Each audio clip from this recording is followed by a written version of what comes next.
le carton de cette fin d'année? En tout cas, il faut dire que Charlotte, un film d'animation qui raconte la vie de la peintre allemande Charlotte Salomon pendant la guerre, s'est offert un casting royal. Doublé notamment en français par Romain Duris et Marion Cotillard, le long métrage a pu compter sur Keira Knightley et Jim Broadbent pour la version britannique. Et comme à Paris, où l'actrice principale Marion Cotillard avait assisté à l'avant-première, à Londres c'est Keira Knightley qui a fait une apparition sur le tapis rouge.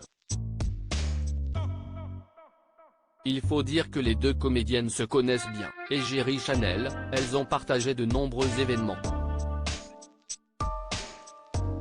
D'ailleurs, c'est un manteau à motif de la maison de haute couture que l'actrice britannique avait choisi, couvrant une longue robe noire. L'actrice avait également lâché ses cheveux et était sublime devant les photographes. Surtout que, pour une fois, elle n'était pas seule, très rare à ses côtés, Keira Knightley était cette fois accompagnée de son mari, James Bridgerton.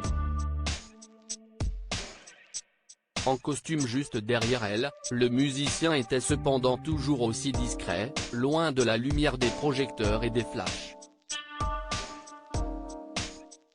Il faut dire que tous les deux fonctionnent de cette manière depuis leur rencontre en 2011 et leur mariage en 2013.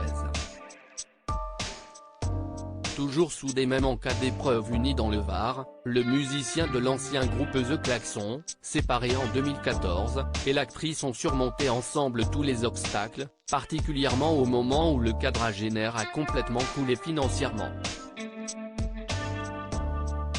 L'année 2014 a été difficile pour James, mais c'est quelqu'un de toujours positif qui peut faire évoluer les choses et puis il est possible qu'il ait d'autres sources de revenus.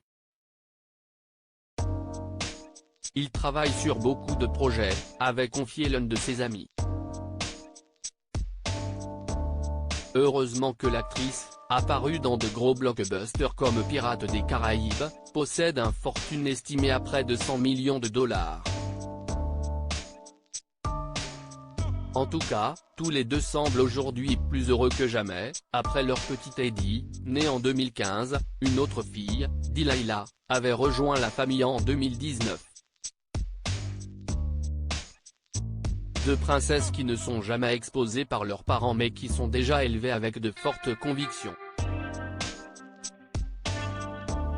En 2018, l'actrice de Love Actually avait expliqué qu'elle interdisait chez elle tous les Disney dans lesquels les femmes sont sauvées par des hommes, Exit Cendrillon, Blanche-Neige ou La Petite Sirène.